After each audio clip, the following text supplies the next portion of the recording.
মধ্যরাতের হামলার পরও রাজধানীর হোসেনি দালান সহ দেশের বিভিন্ন স্থানে শিয়া সম্প্রদায়ের তাজিয়া মিছিল, ভয়কে উপেক্ষা করে হাজারো মানুষের অংশগ্রহণ।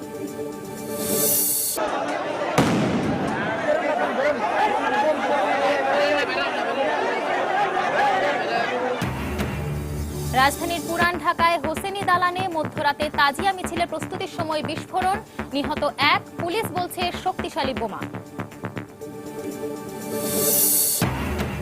তাজিয়া মিছিলের প্রস্তুতিতে বোমা বিস্ফোরণের ঘটনায় স্বাধীনতা বিরোধী চক্র জড়িত বললেন আইজিপি। নিরাপত্তা নিশ্চিত করতে না পারা গোয়েন্দা ব্যর্থতা, মত অপরাধ বিজ্ঞানীর। চীনের ড্যাম দিয়ে বিদ্যুৎ কেন্দ্র নির্মাণ করায় বাংলাদেশের ব্রহ্মপুত্র নদে পানি প্রবাহ কমে যাওয়ার আশঙ্কা, দেশটির কাছে বিস্তারিত তথ্য চাওয়ার দাবি বিশেষজ্ঞদের। এবং দেশে বসবাসরত অভিবাসীদের অনেকেই নিজ দেশে টাকা পাঠাচ্ছেন হুন্ডির মাধ্যমে, তদারকির অভাবে রাজস্ব হারাচ্ছে সরকার।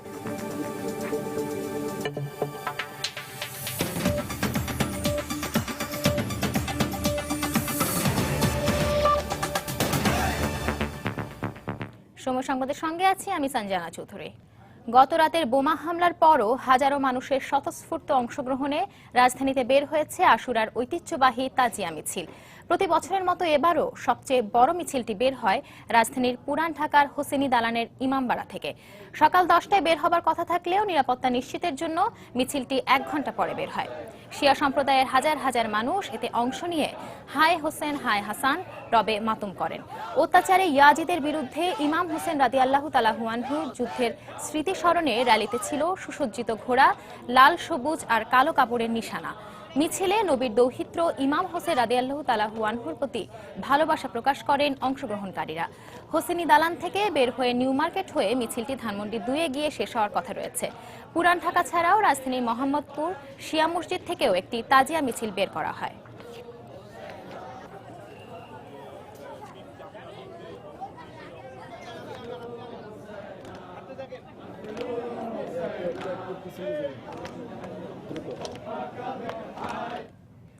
পবিত্র আশুরা উপলক্ষে প্রতি বছরের মতো এবারও পুরান ঢাকার হোসেনি দালান থেকে ঐতিহ্যবাহী তাজিয়া মিছিল বের করেছেন শিয়া সম্প্রদায়ের লোকেরা। এই মুহূর্তে মিছিলের সঙ্গে আছেন আমাদের রিপোর্টার শফিক মোহাম্মদ। আমরা সরাসরি চলে যাচ্ছি তার কাছে। শফিক। সঞ্জনা, আমি এই মুহূর্তে দাঁড়িয়ে আছি পুরান ঢাকার একটি লালবাগের অংশে এবং লালবাগের এটি হরনাথ ঘোষ রোড এবং এখানে এটিকে ঊর্ধ্ব রোড বলা হয়। আমরা কিছু আজিমপুরের অনেকটাই কাছাকাছি জায়গায় চলে এসেছি। আপনি জানেন যে 10:40 শুরু হয়েছিল তাজিয়া মিছিল হোসনি দালান থেকে এবং সেই মিছিলটি এখন যে প্রতীকী কারবালা তৈরি করা হয়েছে যেটি জিগাতলায়, সেই জিগাতলার উদ্দেশ্যে এগিয়ে যাচ্ছে। আপনারা জানেন যে কারবালার সেই 10ই মহররমের দিনের যে ঘটনা, সেই ইমাম হোসেইনের যে নিহত হওয়ার ঘটনা এবং তাকে হত্যা করা হয়েছিল এবং তিনি শাহাদাত বরণ করেছিলেন যুদ্ধে, সেই যুদ্ধের যে প্রতীকী ওই দিনের প্রতীকী উপস্থাপনই করা হয় এই তাজিয়া মিছিলের মাধ্যমে। এবং তাজিয়া যে উর্দু শব্দ, এটা ফার্সি এবং আরবিতেও আছে। এই আরবি শব্দের মধ্য দিয়ে আসলে তাজিয়া শব্দের অর্থ আসলে শোক প্রকাশ। আপনারা দেখতে পাচ্ছেন যে অসংখ্য সমর্থক আছেন, তারা বুক চাপড়ে চাপড়ে সেদিনকের যে তাজিয়া মিছিল অর্থাৎ শোক প্রকাশ করছেন, তাজিয়া প্রকাশ করছেন, ইমাম হোসেনের নিহত হওয়ার ঘটনার যে শোক, সেই শোক প্রকাশ করছেন তারা বুক চাপড়ে চাপড়ে। এবং আপনি জানেন যে গতকাল একটি অনাকাঙ্ক্ষিত ঘটনা ঘটেছে। বাংলাদেশে সবচেয়ে বড় যে তাজিয়া মিছিল বের করা হয় হোসনি দালান থেকে বের হয় এবং প্রতি বছরের ন্যায় এবারেও কিন্তু তার প্রস্তুতি ছিল এবং 3টি তাজিয়া মিছিল বের করা হয়। 5 থেকে 10 তারিখের মধ্যে হওয়ার কথা ছিল। গতকাল রাতে যেটি হওয়ার কথা ছিল তার ঠিক আগ মুহূর্তে বোমা বিস্ফোরণের ঘটনা ঘটে হোসনি দালান চত্বরে এবং সেখানে একজন নিহত হন, বেশ কয়েকজন হতাহত হয়েছেন এবং সেই ঘটনার প্রেক্ষাপটে কিন্তু একটা শঙ্কা তৈরি হয়েছিল তাজিয়া মিছিল বের হবে কি হবে না। সেই শঙ্কা কাটিয়ে কিন্তু কিছুটা বিলম্ব হলে পরেও তাজিয়া মিছিল বের করতে পেরেছে এখানে যারা আয়োজক আছে তারা। এবং আপনারা দেখতে পাচ্ছেন যে শোক যে মাতম, সেই মাতম করছেন শিয়া সম্প্রদায়ের লোকজন।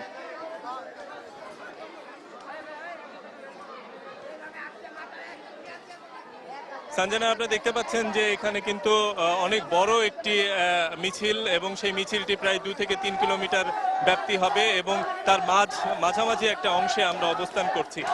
আপনারা দেখতে পাচ্ছেন বিলাপ করছেন কিছু মানুষ, সমর্থক এবং যারা শিয়া সমর্থক আছেন তারা, সেই বিলাপের কিছু অংশ আপনাদেরকে শোনায়।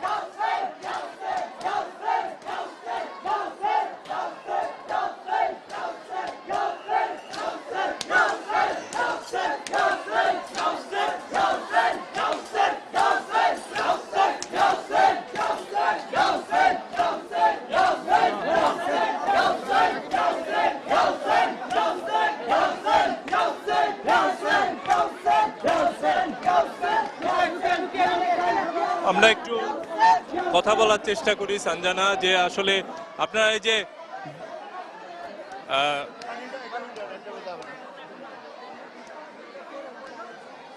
সঞ্জনা, আপনারা জানেন যে এই যে শিয়া সম্প্রদায়ের যে মুসল্লিরা আছেন তারা প্রতি বছরই কিন্তু আয়োজন করে থাকেন এই যে সম্প্রদায়ের যে আনুষঙ্গিকতা তাজিয়া মিছিল, এবং তাজিয়া শব্দের অর্থ আমি আপনাদেরকে আগেই জানিয়েছি শোক প্রকাশ, এবং এই বিভিন্ন বিভিন্ন আচার অনুষ্ঠান পালন করার মধ্য দিয়েই তারা কিন্তু এই আনুষ্ঠানিকতা পালন করে থাকেন। আপনারা দেখতে পাচ্ছেন যে আমার পাশেই যে বুক চাপড়ে চাপড়ে তারা কিন্তু যে কারবালার দিনের যে শোক, সেই শোকের বহিঃপ্রকাশ প্রকাশ করছেন, এবং তারা সেই ইমাম হোসেনের যে শাহাদাত বরণ করার যে ঘটনা, সেই ঘটনার প্রতীকী উপস্থাপন করছেন। এবং আপনারা জানেন যে ওই দিন যে যুদ্ধের ময়দান ছিল, সেই যুদ্ধের ময়দানে যেভাবে সমরাস্ত্র এবং যুদ্ধের যে সৈনিকরা যুদ্ধ ময়দানে গিয়েছিলেন তারই প্রতীকী উপস্থাপন কিন্তু এই তাজিয়া মিছিলের মাধ্যমে উপস্থাপন করা হচ্ছে। আমরা দেখতে পাচ্ছি অনেক বড় বড় নিশান নিয়ে এগিয়ে চলছে। আমরা কি অনেকটাই চলে এসেছি প্রায় আজিমপুরের কাছাকাছি। তারপরে আমরা চলে যাব নিউ মার্কেটে, এবং নিউ মার্কেটের পর এই তাজিয়া মিছিলটি চলে যাবে জিগাতলায়, এবং জিগাতলার ওইখানেই কিন্তু শেষ হবে। ওখানে প্রতীকী কারবালা তৈরি করা হয়েছে।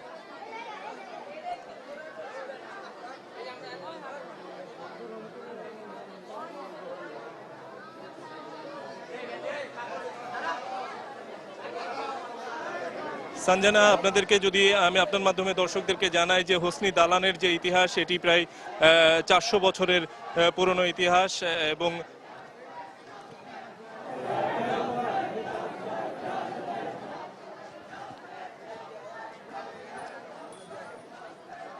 এবং আপনি জানেন যে বাংলার যে ইতিহাস আছে, আমরা ইতিহাস পড়লে জানি মুঘল আমলে, অর্থাৎ 1639 থেকে 1649 সালের এই যে 10 বছর, এই সময় মুঘল সাম্রাজ্য ছিল এখানে, এবং সেই সময় মুঘল সম্রাট শাহ সুজা এবং তারই একজন যে বড় কর্মকর্তা ছিলেন সৈয়দ মীর মুরাদ, এবং তিনি এই যে হোসনি দালান প্রতিষ্ঠা করেছিলেন, এবং তার অনেক নায়েব এবং নাজিমরা ছিলেন যারা শিয়া বংশোদ্ভূত। যদিও বা আমরা ধর্মীয়ভাবে আমরা জানতে পারি যে এই যে শিয়া সম্প্রদায়ের যে আচার, এটি শুরু হয়েছিল হচ্ছে ইরাক এবং ইরানে। তারপরেও বাংলাদেশে যেভাবে এই শিয়া সম্প্রদায় তারা হচ্ছে তাদের এই যে আশুরার দিন, অর্থাৎ 10ই মহররমের 10 দিন, এবং কারবালার 10তম দিন, এবং কারবালার যে দিন, যেদিনে ইমাম হোসেন মারা গিয়েছিলেন এবং মৃত্যুবরণ করেছিলেন, অর্থাৎ তাকে হত্যা করা হয়েছিল, শাহাদাত বরণ করেছিলেন তিনি, এই দিনটি পালন করা হয়।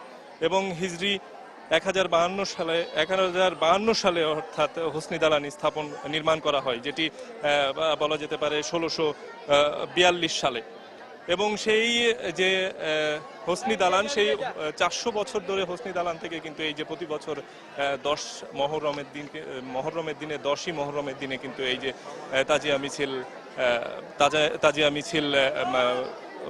তাজিয়া মিছিল বের করা হয়, এবং সেই দিন পালন করে কিন্তু এই তাজিয়া মিছিলটি আসলে প্রতীকী উপস্থাপন ওই দিনের, যেদিন হচ্ছে যুদ্ধের ময়দানে গিয়েছিল ইমাম হোসেনের নেতৃত্বে যুদ্ধে গিয়েছিল, যুদ্ধের ময়দানে গিয়েছিল, সেটিরই প্রতীকী উপস্থাপন। এবং আপনার দর্শক মণ্ডলী সহ এবং আরো যারা আছেন তারা হয়তো বা জেনে থাকবেন যে সেই সময়ের যুদ্ধে ঘোড়া থাকতো, বিভিন্ন রকমের অস্ত্র থাকতো, এবং সেখানে অনেক বড় বড় নিশান থাকতো। সেই নিশানগুলো নিয়েই প্রতীকী উপস্থাপন এই মিছিলে করা হচ্ছে। এবং আমরা দেখেছি যে ঘোড়া দুটি আছে, সেই ঘোড়াকে আশেপাশে যে সমস্ত শিয়া সম্প্রদায়ের মুসল্লিরা আছেন তারা কিন্তু যে ঘোড়া দুটি এগিয়ে আসছে, সেই ঘোড়া পায়ে হচ্ছে দুধ ঢেলে তারা হচ্ছে তাদের যে অনুষঙ্গ, এই ধর্মীয় আচার, এই শিয়া সম্প্রদায়ের যে আচার এই দিন তারা পালন করে থাকে নিয়মিতভাবে, সেই আচার অনুষ্ঠান তারা পালন করছেন। এবং যে ঘোড়াটি রয়েছে, সেই ঘোড়াকে কাঠ, পাথর, সোনা, রূপা এবং কাগজ দিয়ে আবৃত করা হয়েছে, এবং হোসনি দালানে যে ঘোড়া দুটি রয়েছে সেখানে কাঠ এবং রূপার সমন্বয় ঘটানো হয়েছে।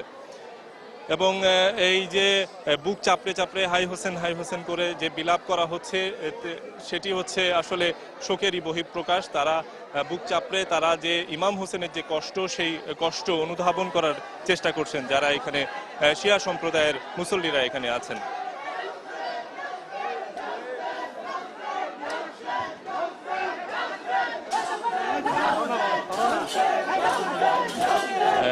আপনারা দেখতে পাচ্ছেন দর্শক যে যে জিঞ্জার কথা বলছিলাম সেটি কিন্তু এখন ছোড়া শুরু হয়েছে এবং আমরা মোটামুটি ভাবে আপনারা দেখতে পাচ্ছেন যে ইমাম হোসেনের যে কষ্ট, সেই কষ্টটি হচ্ছে তারা তাদের এই নিজেকে কষ্ট দিয়ে তারা সেই কষ্টটা অনুভব করার চেষ্টা করছে। তো সঞ্জনা, এখন পর্যন্ত আমার কাছে তাজিয়া মিছিল থেকে ছিল এই শেষ খবর। আমরা এখন চলে যাচ্ছি সঞ্জনা আপনার কাছে।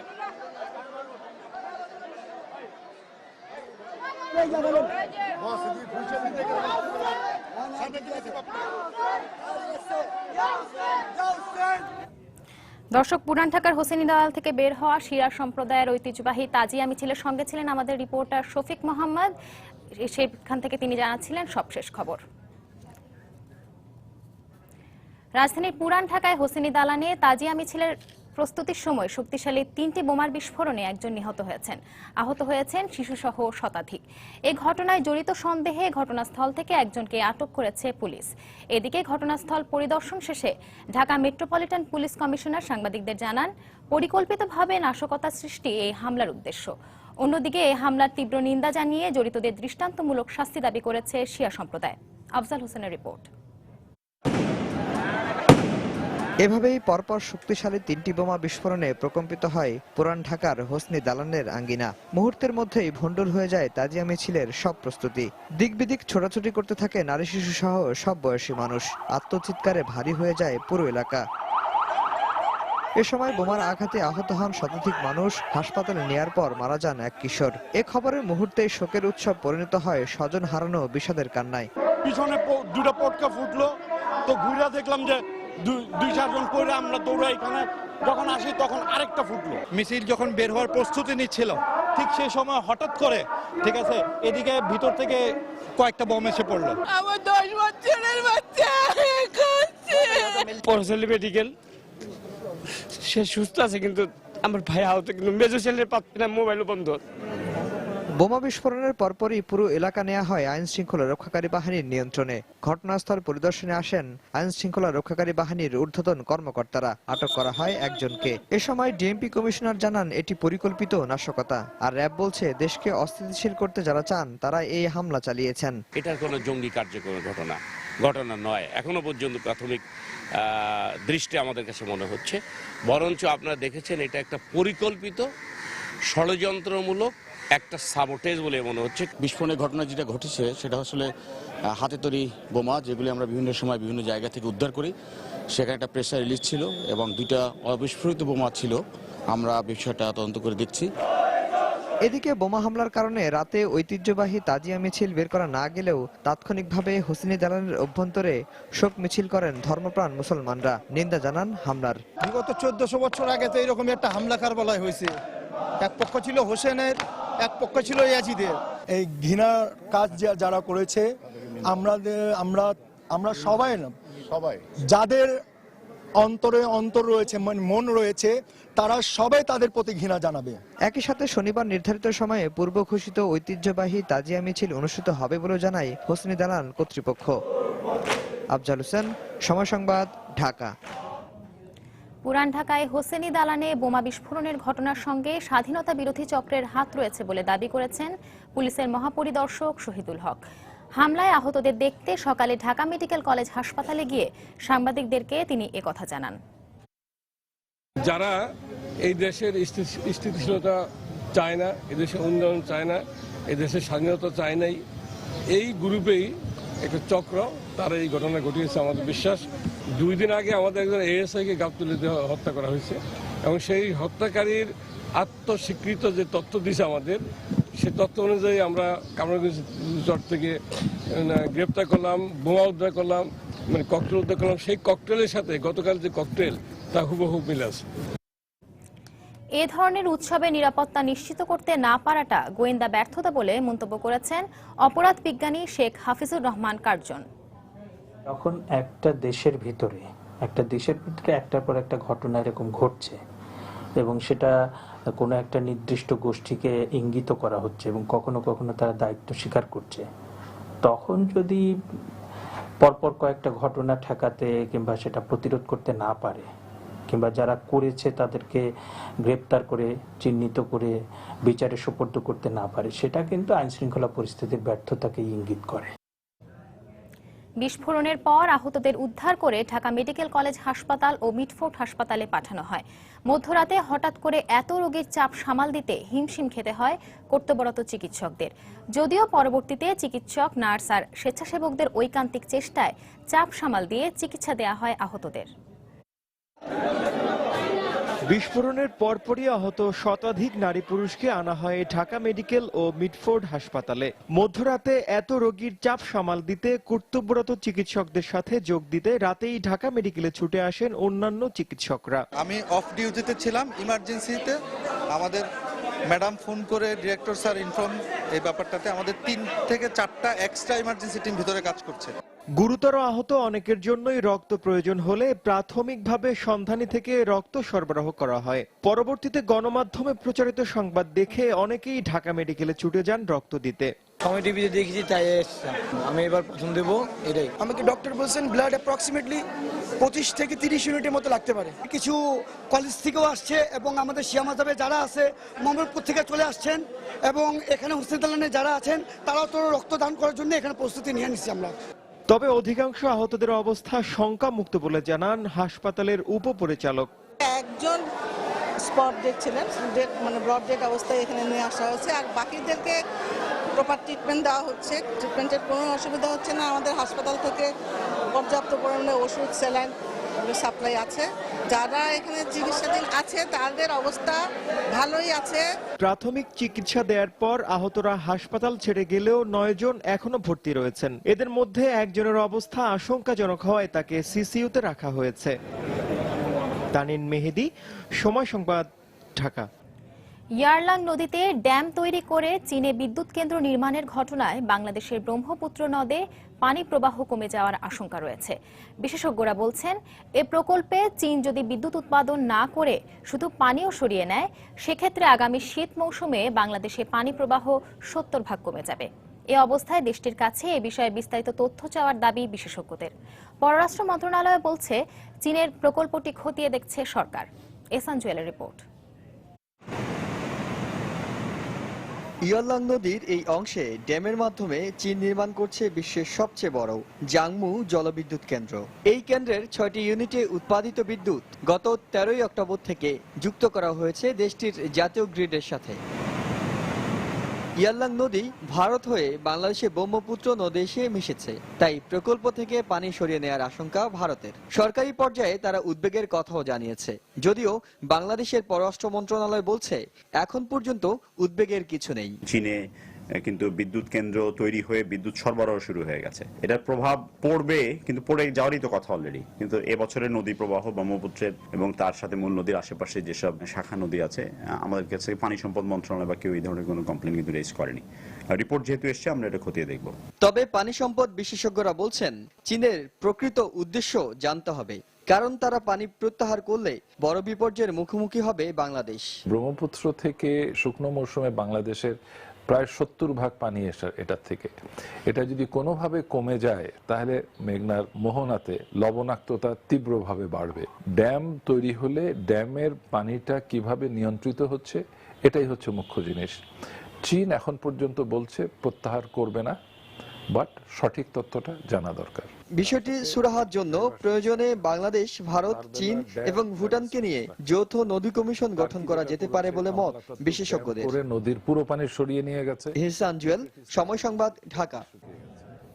সময় সংবাদে আরো থাকছে, নিউ ইয়র্কের সরকারি স্কুলগুলোতে দ্বৈত ভাষা শিক্ষা কার্যক্রমে বাংলা চালুর দাবি প্রভাবশালী 2 কংগ্রেসম্যানের। সিটি স্কুল চ্যান্সেলরের কাছে চিঠি। বাংলাদেশে বসবাসকারী বৈধ অবৈধ অভিবাসীদের অনেকেই নিজ দেশে অর্থ পাঠাতে বেছে নেন অবৈধ মাধ্যম হুন্ডিকে। বাংলাদেশ সরকারের বিধি অনুযায়ী কর দিতে অনীহার কারণে প্রবণতা বাড়ছে বলে মনে করেন বিশিষ্টজনরা। বিদেশিদের স্বদেশে টাকা পাঠানোর বিষয়টি নিয়মিত তদারকির আওতায় আনা গেলে এ ধরনের প্রবণতা কমবে বলে মত বিশেষজ্ঞদের। আর এক্ষেত্রে সরকারি কোষাগারে যোগ হবে রাজস্ব। বিস্তারিত শরীফুল ইসলামের রিপোর্টে। দেশের বিভিন্ন গার্মেন্টস, শিক্ষা, স্বাস্থ্য, টেলিযোগাযোগ ও নির্মাণ খাত সহ বিভিন্ন ক্ষেত্রে কাজ করছেন বহু বিদেশি নাগরিক। এসব বিদেশি যে অর্থ উপার্জন করেন যথাযথ তদারকি না থাকায় তার একটা বড় অংশই থেকে যায় করের আওতার বাইরে। তবে তাদের স্বদেশে টাকা পাঠানো অব্যাহতই থাকে। হুন্ডির মাধ্যমে কত টাকা বিদেশে পাঠানো হয় তার নির্ভরযোগ্য তথ্য না থাকলেও গোয়েন্দা পুলিশের হিসেবে বাংলাদেশ থেকে হুন্ডির মাধ্যমে প্রতি বছর পাচার হয় প্রায় 20,000 কোটি টাকা। সরকার উদ্যোগী হলে এমন অবৈধভাবে টাকা পাঠানোর প্রবণতা কমতে পারে বলে মত বিশিষ্টজনের। প্রথমত ইললিগালি কাজ করতেছে, সুতরাং সে লিগাল পথে পাঠাতে পারবে না, তখন সে হুন্ডিতে পাঠায়। সুতরাং ইললিগালি কাজ করার এই জানালাগুলি বন্ধ করতে হবে। সত্যিকারের ভাবে স্যালারি কত পাচ্ছে ওইটা যদি কাগজপত্রে যদি থাকে তাহলে কিন্তু তার হুন্ডির মাধ্যমে পাঠানোর প্রয়োজনও পড়ে না। বিনিয়োগ বোর্ডের তথ্য মতে দেশে বৈধভাবে কাজ করছেন প্রায় 22,000 বিদেশি নাগরিক। হুন্ডির মাধ্যমে পাঠানো টাকা কমাতে সংশোধনী আনা হয়েছে নীতিমালায়। আগে ছিল 50% পর্যন্ত এটা নিয়ে যেতে পারে, এটা রিল্যাক্স করে 75% পর্যন্ত সুযোগ দেওয়া হয়েছে। হুন্ডির মাধ্যমে টাকা পাঠানোর পরিমাণ কমাতে চেষ্টা করছে সরকার, বললেন স্বরাষ্ট্রমন্ত্রী ও বাংলাদেশ ব্যাংকের নির্বাহী পরিচালক। এটা নিয়ে কাজ হচ্ছে, জাতীয়ভাবে কাজ হচ্ছে, তা আমরা এগুলো প্রতিরোধ করার জন্য সর্বাত্মক প্রচেষ্টা নিচ্ছি। হুন্ডি পৃথিবীতে কোনো দেশই একেবারে নিঃশেষ হয়ে যায় না, এখন হয়তো আছে কিছু কিছু ক্ষেত্রে, কিন্তু সেটাও আমরা যতটা কমানো যায় সেই প্রক্রিয়ায় আমরা কাজ করছি। শরীফুল ইসলাম, সময় সংবাদ, ঢাকা। আবারও পবিত্র আশুরার খবর। গত রাতের বোমা হামলার পরও হাজারো মানুষের স্বতঃস্ফূর্ত অংশগ্রহণে রাজধানীতে বের হয়েছে আশুরার ঐতিহ্যবাহী তাজিয়া মিছিল। এই মুহূর্তে মিছিলের সঙ্গে আছেন রিপোর্টার শফিক মোহাম্মদ। আমরা আবারও সরাসরি চলে যাচ্ছি তার কাছে। শফিক। সঞ্জনা, এই মুহূর্তে আমরা দাঁড়িয়ে আছি আজিমপুরে। আপনি জানেন যে তাজিয়া মিছিল যেটি শুরু হয়েছিল 10:40 হোসনি দালান থেকে পুরান ঢাকার, এবং সেটি এখন কিন্তু আস্তে আস্তে এগিয়ে চলেছে। আমরা একটু ঠিক যে অস্থায়ী যে কারবালায় স্থাপন করা হয়েছে জিগাতলায় তার ঠিক মাঝামাঝি অবস্থানে আছি, অর্থাৎ আমরা এই আজিমপুরে দাঁড়িয়ে আছি, এবং আপনারা দেখছেন যে মাঝে মাঝেই কিন্তু তাজিয়া মিছিলটি কিন্তু কিছু দূর অগ্রসর হয়ে কিন্তু দাঁড়িয়ে পড়ছে। আপনারা জানেন যে আশেপাশে যে সমস্ত শিয়া বা সুন্নি যে সম্প্রদায়ের, সব সম্প্রদায়ের মানুষই, মুসলমান ধর্মের যে দুটি শিয়া এবং সুন্নির যে অংশ আছে সেই অংশের সবাই কিন্তু এই যে তাজিয়া মিছিল, সেই তাজিয়া মিছিলে অংশ নিয়েছেন, এবং তাদের প্রত্যেকের সাথে আমার কথা হয়েছে। তারা বলেছে যে শিয়া এবং সুন্নি বলে আসলে কিছু নেই, সবাই মুসলমান, এবং এই যে 10ই মুহররমের যে ঘটনা, সেই ঘটনাকে যে শোক দিবস, সেই শোক দিবস শোক উদযাপন করার জন্য যে তাজিয়া মিছিলের আয়োজন, এই যে শোকের মিছিলের আয়োজন, সেই মিছিলের তারা সবাই অংশগ্রহণ করেছেন। এবং যে গতকালের ঘটনাটি ঘটেছে সেটা অনাকাঙ্ক্ষিত, অপ্রত্যাশিত, এবং শিয়া এবং সুন্নির মধ্যে যে সম্প্রীতি, সেই সম্প্রীতির যে বন্ধন, সেই বন্ধনে বাদ সাধতেই কিছু দুষ্কৃতকারী তারা যে গতকাল যে ঘটনাটি ঘটিয়েছে, এবং তাতে একজন নিহত হয়েছে, প্রায় শতাধিক মানুষ আহত হয়েছে। তো সেই ঘটনার পরিপ্রেক্ষিতে কিন্তু যে আজকে তাজিয়া মিছিল হবে কি হবে না যে শঙ্কা, সেই শঙ্কা কাটিয়ে উঠে কিন্তু সবাই মিলে সবার অংশগ্রহণে কিন্তু এই যে তাজিয়া মিছিল সেটি শুরু হয়েছে 10:40 এবং সেটি শেষ হবে অস্থায়ী যে কারবালা জিগাতলায়, সেখানে গিয়ে। তো এই মুহূর্তে আমরা কিন্তু আজিমপুরে অবস্থান করছি, এবং আজিমপুরে অবস্থান করছি, এবং আপনারা জানেন যে এই মিছিলটি যে জিগাতলায় যাবে বেশ কয়েকটি পয়েন্ট ঘুরে ঘুরে যাবে, এবং আমাদের আরো একজন সহকর্মী যিনি এখন এই মুহূর্তে অবস্থান করছেন নিউ মার্কেট এলাকায়, রাশেদ লিমন, আমরা শুরুর দিকের যে অংশ আছে এই তাজিয়া মিছিলের, সেই অংশের খবর জানতে আমরা তার কাছে চলে যাচ্ছি।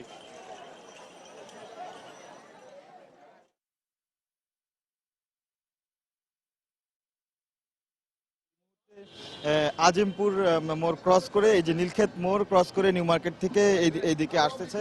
আপনি জানেন যে গতকাল রাতে যে একটি দুর্ঘটনা ঘটেছিল, যে আকস্মিক শক্তিশালী বোমা হামলার ফলে একজন নিহত এবং বেশ কয়েকজন আহত হয়েছেন, এবং আহতদের মধ্যে আমরা জানি যে একজনের অবস্থা আশঙ্কাজনক, যার ফলে আসলে নির্ধারিত সময়ে, যে প্রতি বছর যে নির্ধারিত সময় আমরা দেখি যে সময়টাতে এই তাজিয়া মিছিল বের হয়, এবার কিন্তু সেই সময়ের চেয়ে অনেক পরে এই তাজিয়া মিছিলটি বের হয়েছে, এবং আসলে সকাল নাগাদ হয়তো অনেকটা সংশয় ছিল এই তাজিয়া মিছিল আদৌ বের হবে কিনা, যদিও তারপরেও আমরা সকাল থেকেই দেখেছি এখানে আইন শৃঙ্খলা বাহিনী কিন্তু বেশ তৎপর ছিলেন, এবং তারা সকাল থেকেই সেই 7টা-8টা থেকেই তারা দেখেছি পুরো রাস্তা মহড়া দিয়ে আইন শৃঙ্খলা পরিস্থিতি সার্বিকভাবে পর্যবেক্ষণ করেছেন, এবং তাড়াতাড়ি আমরা পাশে দেখেছি যে এখানে সাজোয়া যান জল কামান সহ বিভিন্নভাবে তারা প্রস্তুতি নিয়েছিলেন।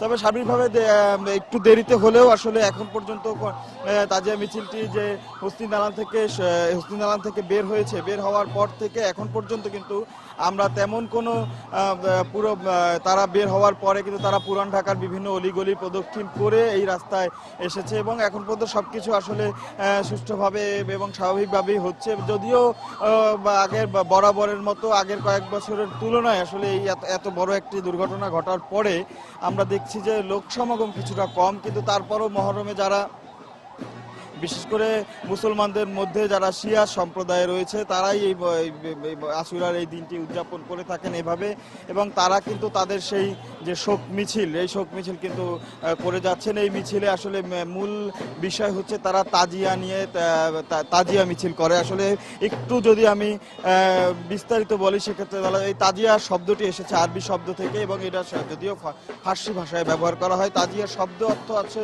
সহমর্মিতা বা সমবেদনা জানানো, এবং সেই মূল যে কারবালার প্রান্তরে যে আমাদের প্রিয় নবী হযরত মুহাম্মদ সাল্লাল্লাহু আলাইহি ওয়াসাল্লামের দহিত্র ইমাম হোসেন রাদিয়াল্লাহু তাআলা আনহু তিনি যখন ইয়াজিদের সঙ্গে যুদ্ধে শাহাদাত বরণ করে এই 10ই মুহররমের দিন, এবং সেই থেকেই এই দিনটি আসলে এভাবে তাকে ওভাবে স্মরণ করে এইভাবে পালন করা হয়। এবং এই ভারতীয় উপমহাদেশে আসলে কবে নাগাদ প্রথম আসলে যে শুরু হয়েছিল সেই সঠিক ইতিহাস না থাকলেও আসলে 1639 থেকে 1659 এই 30 বছরের মধ্যে কোনো এক সময়টাতে আসলে ধরা হয় যে তখন সুলতান সুজা শাহ তিনি ছিলেন মুঘল সম্রাট, তার আমল থেকেই আসলে এই সময়টা তার আমল থেকে এই সময়টা আসলে এই যে আমরা শাহ উপমহাদেশে যে এই তাজিয়া মিছিল প্রথা, এই প্রথা চালু হয়। এবং ধারণা করা হয় 1642 সালে যে পুরান ঢাকায় যে হসনি দালান এই সুলতান মোহাম্মদ সুজা মোহাম্মদ উনি আসলে এই হসনি দালান প্রতিষ্ঠা করেন, এবং এরপর থেকেই নিয়মিতভাবেই এই তাজিয়া মিছিলটি প্রথা রয়েছে। এবং এই তাজিয়া মিছিল আপনি যেমনটি দেখতে পাচ্ছেন যে পুরুষ মহিলা বা বয়স শ্রেণীভেদ ভেদে শিয়া সম্প্রদায়ের সবাই কিন্তু এই তাজিয়া মিছিলে অংশগ্রহণ করছেন, এবং তারা কিন্তু বুক চাপড়ে তাদের সেই শোকের বহিঃপ্রকাশ করছেন, এবং তারা বিভিন্ন এই শোকে মাতনের বিভিন্ন গান গেয়ে তারা তাদের যে শোকাহত তাদের যে শোক প্রকাশ করছেন। এবং সবকিছু মিলিয়ে তারা এখন এই মুহূর্তে আসলে আমরা দেখলাম যে তারা কিছুটা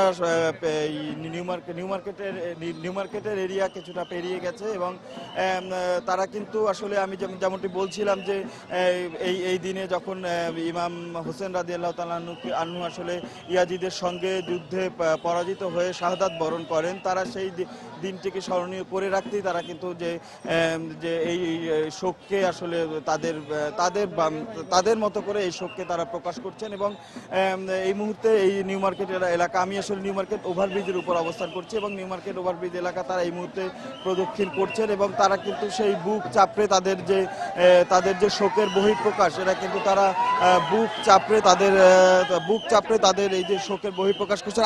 আমাকে একটু সরে দাঁড়াতে হবে, কারণ তারা তাদের এই যে এইভাবে যাচ্ছেন, তারা যাওয়ার সময় যে তাজিয়া মিছিলে তাজিয়া নিয়ে যাচ্ছেন, আসলে আমি যেহেতু ওভারব্রিজের উপরে দাঁড়িয়ে আছি যে কারণে তারা আসলে চাচ্ছিলেন, আমি যে কারণে একটু সরে দাঁড়ালাম, কারণ হচ্ছে গিয়ে তাজিয়া মিছিলটি যাচ্ছে এবং তারা তাজিয়া মিছিলের উপরে দাঁড়ানোটা তারা আসলে যে কারণেই আমি একটু সরে দাঁড়ালাম। যদিও আমি দর্শকদের হয়তো পুরোপুরি দেখাতে পাচ্ছি, ক্যামেরা ছবিটা আসলে দেখাতে পারছি পুরোপুরি, যে তারা আসলে দেখেন যে কি পরিমাণে তারা কিভাবে তারা শোক পালন করতেছেন। এবং আপনি যদি দেখেন, আমি এখন যদিও নিউ মার্কেট ওভারব্রিজের উপর দাঁড়িয়ে আছি, কিন্তু একদম আজিমপুর পর্যন্ত যতদূর দেখা যাচ্ছে আমার এই দুই চোখে আসলে মানে দৃষ্টিসীমায় যতদূর আছে ততদূর কিন্তু আসলে এই যে কালো পোশাক পরে যারা শোকে মাতম আছেন তারা তারা কিন্তু আসলে ততদূর পর্যন্ত দেখা যাচ্ছে এবং তারা আমি যেমনটি বলছিলাম যে তারা বুক চাপড়ে বিভিন্ন যা শরীরে জঞ্জিরের আঘাত করে সেই শোকের যে এই যে আজকের দিনটার যে শোক তারা কিন্তু সেই নিজেদের শরীরে সেই জাঞ্জির দিয়ে ক্ষতবিক্ষত করে সেই শোকে সামিল হচ্ছে।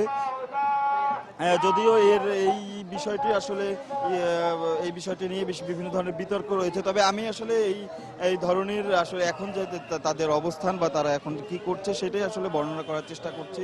এবং আপনি দেখতে পাচ্ছেন যে এই যে তাজিয়া মিছিলে ছোট ছোট বেশ কয়েকটি তাজিয়া এবং আসলে কোনো এক সময় অনেক এই যে একটু যদি দর্শকদের আপনি দেখাতে পারেন তাজিয়ার যে ভিতরে যে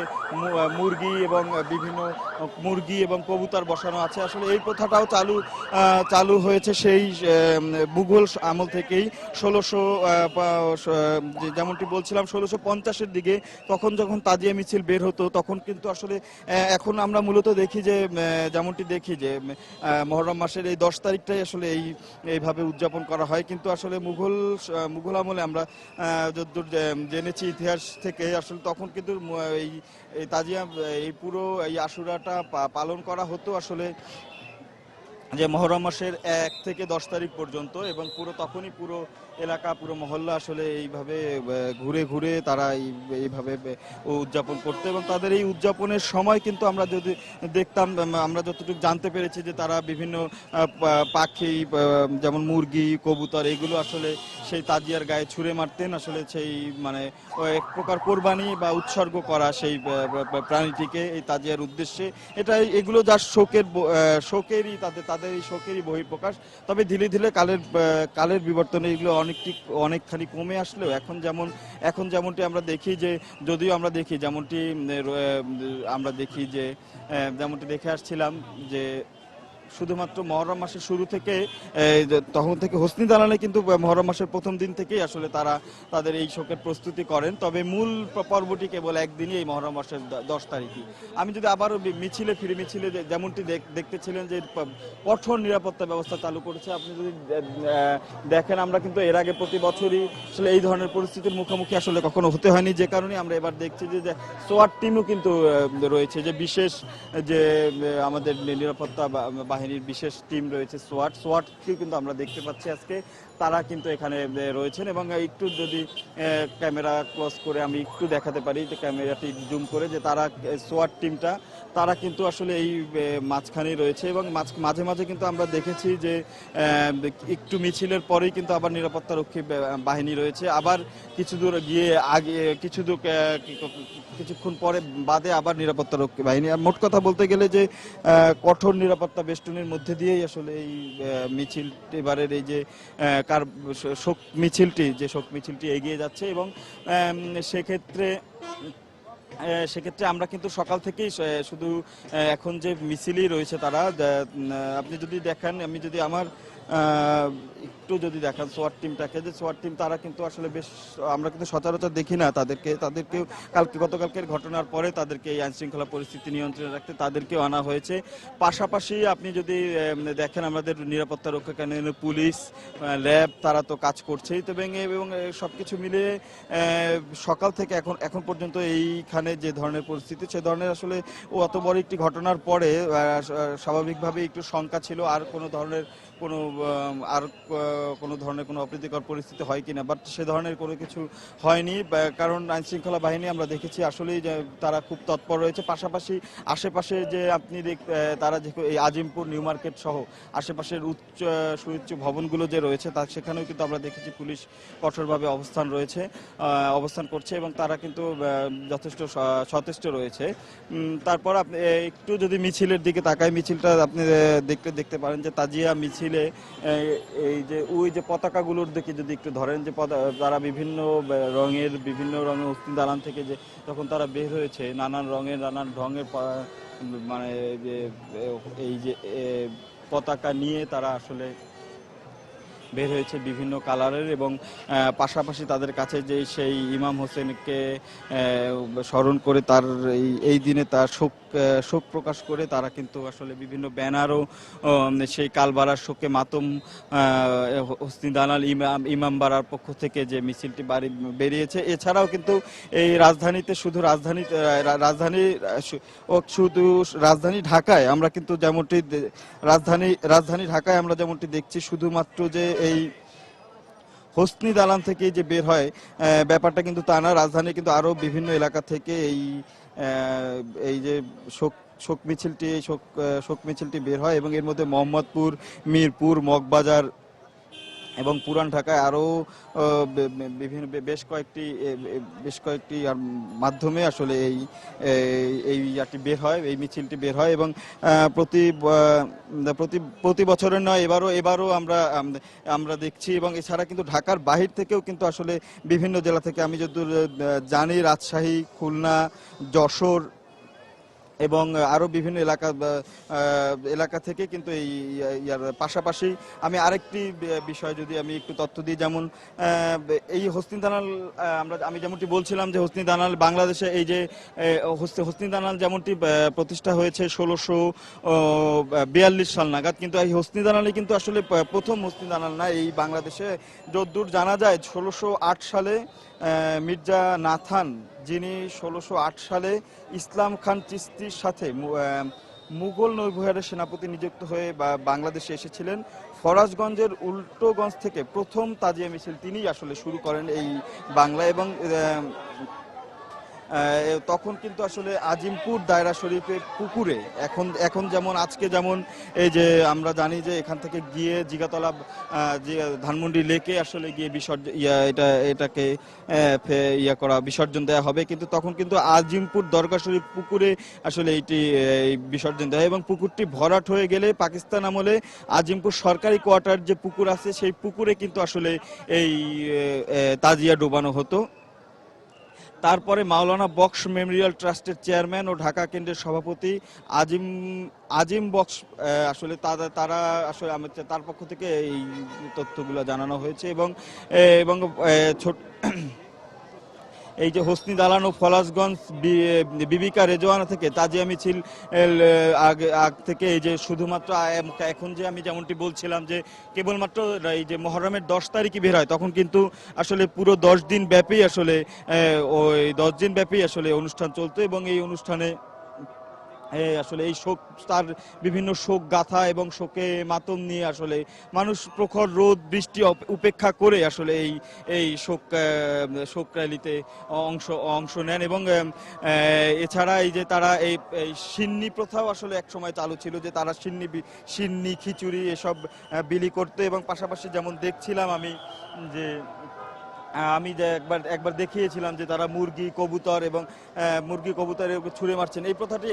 এই প্রথাটি বর্তমান সময়ে অনেকটা কমে আসলেও তো ওই সময় কিন্তু এই প্রথাটি আরো বেশি ছিল, যে তারা আসলে নিজেদের পছন্দের প্রাণীটিকে মুরগি কবুতর বিশেষ করে যেগুলো তাদের বাসায় গৃহপালিত ছিল সেগুলো তারা এই যে তাজিয়ার উদ্দেশ্যে ছুঁড়ে মারতো। আমি যদি আরেকটু দেখি দেখেন যে কি পরিমাণ মানুষ আসলে এই শোক র্যালিতে অংশ নিয়েছে। এবং সবাই কিন্তু আসলে শোককে, বিশেষ করে অধিকাংশ মানুষই কিন্তু আসলে কালো সাদা পরে তাদের পোশাকের মাধ্যমে শোকের মাধ্যমে তাদের এই শোক প্রকাশ করছেন। এবং সবকিছু মিলিয়ে আমরা যদি দেখতে পারি যে এই যে তাজিয়া মিছিলটি আসলে এখন কিন্তু আমি অনেকক্ষণ আগে থেকে শুরু হলেও এই যে নিউ মার্কেট এলাকা প্রায় অনেকক্ষণ আগে থেকে শুরু হলো। আপনি যদি দেখেন, আমি যেমনটি বলছিলাম ঠিক কিছুক্ষণ আগেও যেমনটি বলছিলাম যে আমি নিউ মার্কেটের এই ওভারব্রিজ থেকে আজিমপুর পর্যন্ত যত দূরে আসলে আমার চোখ যাচ্ছে আমি কিন্তু পুরোটাই দেখতে পাচ্ছি যে সেই কালো পোশাক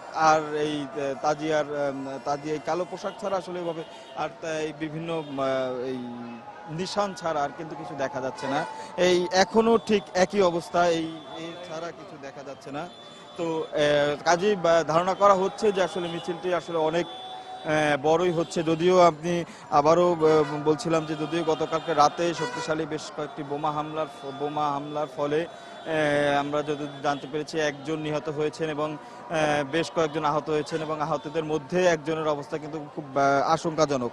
তো তো তো সবকিছু মিলিয়ে এই এই সবকিছু মিলিয়ে যখন এই এখন তাজিয়া মিছিলটা কিন্তু এখনো আছে, তাজিয়া মিছিলটি চলছে। এবং আমি যেমনটি বলছিলাম যে আজিমপুর এরিয়া থেকে এই পর্যন্ত কিন্তু এখন দেখা যাচ্ছে যে পুরো মিছিলটি, এবং আপনারা যদি একটু দেখেন যে মিছিলটি আসলে খুব কঠোর আইন শৃঙ্খলা বাহিনীর কঠোর নিরাপত্তা ব্যবস্থার মধ্য দিয়ে এই কারা কিন্তু এগিয়ে যাচ্ছে, এবং এটি জিগাতলা বাস স্ট্যান্ডে গিয়ে শেষ হবে। ধানমন্ডি লেকে তারা এই তাজিয়াগুলো বিসর্জন দিবে, এবং এই প্রক্রিয়াটি শেষ হতে আরো কিছু তোমার সময় লাগবে।